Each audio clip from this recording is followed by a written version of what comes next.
Friends, आज हम बात कर रहे हैं यस बैंक की। दोस्तों, दो नई न्यूज़ निकल कर आई है जिनका बहुत ज़्यादा असर यस बैंक के स्टॉक पर पड़ सकता है। एक पॉजिटिव अपडेट है और दूसरी स्टॉक के लिए निगेटिव न्यूज़ है। तो दोस्तों, दोनों न्यूज़ को हम पूरा एनालिस करेंगे और साथ में स्टॉक का टेक्निकल लेवल भी चेक करके जानने की कोशिश करेंगे कि स्टॉक में अब कहाँ तक मूवमेंट है और ऊपर का मूवमेंट है या नीचे का, वो जानने की पूरी कोशिश करेंगे। लेकिन उससे पहले दोस्तों, अगर पहली बार मेरे चैनल पे आए तो चैनल को सब्सक्राइब कर दीजिए, एक बेल आइकॉन को दबा दीजिए ताकि जब भी नया वीडियो बनाऊँ पहला नोटिफिकेशन आपको मिले। वीडियो पसंद आए तो लाइक शेयर जरूर कीजिए। चलो दोस्तों, वीडियो स्टार्ट करते हैं। मैं हूँ आपका दोस्त एसबी दवे और मेरे चैनल ऑनलाइन कमाई में आपका बहुत बहुत स्वागत है। फ्रेंड्स, यस बैंक का स्टॉक 14.60 पर ओपन हुआ और वहीं 1460 का हाई बना के 14.20 का लो बनाया और फिर 14.30 पर करीब 1.72% डाउन पर क्लोज हुआ। पिछले दिन की जो क्लोजिंग दोस्तों देखे तो वो 14.55 थी। अब बात करते हैं दोस्तों बीएससी के वॉल्यूम की।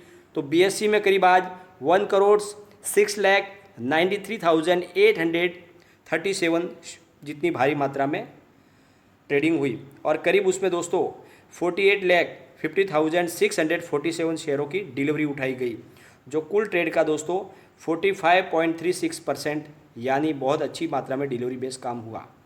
अब बात करते हैं दोस्तों एनएससी की। एनएससी में करीब दोस्तों 8,66,53,977 शेयरों की ट्रेडिंग हुई, जो एक बड़ी भारी मात्रा है और करीब 3,60,20,182 शेयरों की डिलीवरी उठाई गई, जो कुल ट्रेड का 41.57% है, यानी शानदार संख्या में डिलीवरी उठाई जा रही है। क्योंकि वॉल्यूम के मामले में स्टॉक बुधवार को भी सेकंड पोजीशन पर था, जो लगातार कई दिनों से है। अब बात करते हैं दोस्तों उस न्यूज़ की जो यस बैंक के स्टॉक के लिए बिल्कुल अच्छी नहीं है। दोस्तों, ब्रोकरेज फर्म कोटक ने यस बैंक के स्टॉक पर सेल का कॉल दिया है with target of price of 10 rupees, यानी कोटक की माने तो स्टॉक 10 रुपये तक गिर सकता है। यानी उनका मानना है कि अभी स्टॉक ओवर वैल्यू है और स्टॉक में गिरावट आएगी और यह स्टॉक 10 के नीचे तक जाएगा। दोस्तों, यह न्यूज़ सुनकर आपको बड़ा धक्का लगा होगा और सही बात भी है। कहाँ तो हम इसके स्टॉक को 16 के ऊपर जाने का इंतजार कर रहे हैं और कुछ लोग 10 के नीचे ले जाने पर तुले हुए हैं। बस यह एक स्टॉक में पैनिक पैदा करने का माहौल बनाया जा रहा है, क्योंकि बहुत दिन से स्टॉक 14 का लेवल नहीं तोड़ रहा है। तो इस तरह का माहौल बनाकर स्टॉक को नीचे लाने की कोशिश की जा रही है। क्योंकि दोस्तों, बैंक के रीस्ट्रक्चर के दौरान इंस्टीट्यूशनल फर्मों को 12 रुपये के भाव में ये स्टॉक अलॉट किए गए थे, यानी जो 12 की जो प्राइस है वो स्टॉक की बिल्कुल लो प्राइस है और फेयर प्राइस है। तो उससे नीचे जाने का तो दोस्तों कोई सवाल ही नहीं उठता।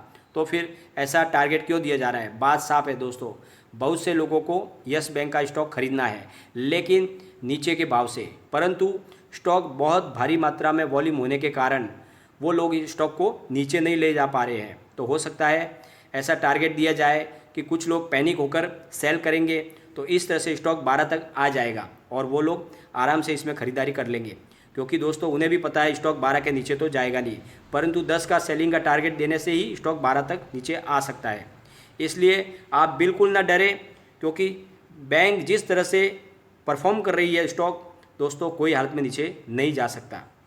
और इस स्टॉक मार्केट की सबसे बड़ी तकलीफ यही है दोस्तों, छोटे इन्वेस्टर को किसी भी तरह से कमाई करने नहीं देना है। यानी दोस्तों, जब भी कमाई का वक्त आता है उससे पहले ही थोड़ा उन्हें पैनिक माहौल बना के उनके हाथ से माल छीन लिया जाता है और फिर स्टॉक का भाव बढ़ जाता है और हम सिर्फ हाथ मलते रह जाते हैं। इसलिए दोस्तों, आपसे हम्बल रिक्वेस्ट है कि आप भूल कर भी कोई भी हालत में स्टॉक को सेल ना करें।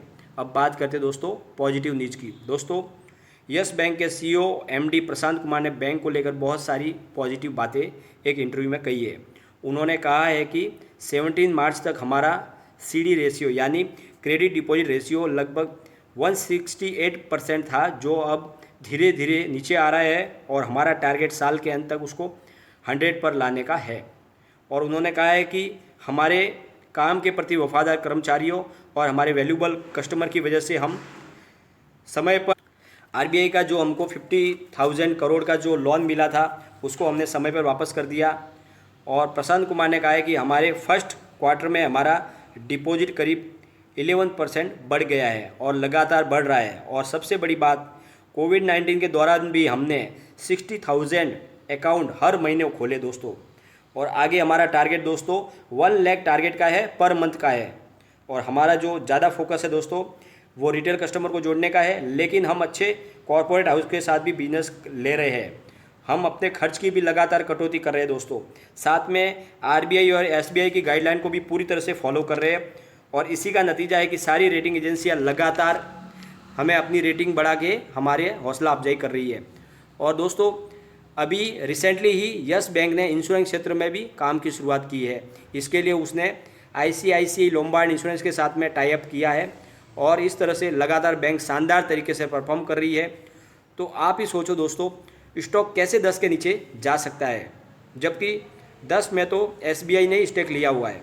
तो ये सब स्मॉल इन्वेस्टर को बेवकूफ़ बना के उनके हाथ से माल छीन के लेने की एक साजिश है दोस्तों, और एक प्लानिंग है। इसलिए इन बातों में आप आए नहीं बिल्कुल, और ऐसी बातों को इग्नोर करें।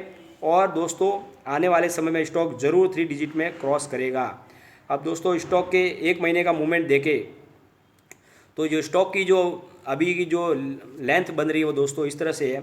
1 महीने का मूवमेंट देखने पे हमें ऐसे पता चल रहा है कि दोस्तों 14.40 से लेके 15.20 की रेंज बन रही है। यानी आने वाले समय में काफ़ी समय तक दोस्तों यह स्टॉक 14.40 से लेके 15.20 की रेंज के अंदर ट्रेड कर सकता है। और दोस्तों अगर कोई बड़ी पॉजिटिव न्यूज़ अगर आई तो स्टॉक 16 को भी क्रॉस करेगा, लेकिन फिलहाल जो ये मूवमेंट है ये इसमें रह सकता है। ये 14.40 से लेके 15.20 की रेंज में रह सकता है, लेकिन दोस्तों कभी भी ये 12 के नीचे नहीं जाएगा, इतना आप मान लीजिए। और दोस्तों अगर आपको कोई भी इन्वेस्टमेंट करना है तो अपने फाइनेंशियल एडवाइजर से एक बार एडवाइस ले ले, या अपना खुद का रिसर्च का स्टॉक के बारे में, क्योंकि दोस्तों मैंने ये वीडियो सिर्फ आपके एजुकेशनल पर्पज़ के लिए ही बनाया। दोस्तों वीडियो पसंद आए तो लाइक शेयर जरूर कीजिए और चैनल को सब्सक्राइब कर दीजिए। थैंक यू दोस्तों।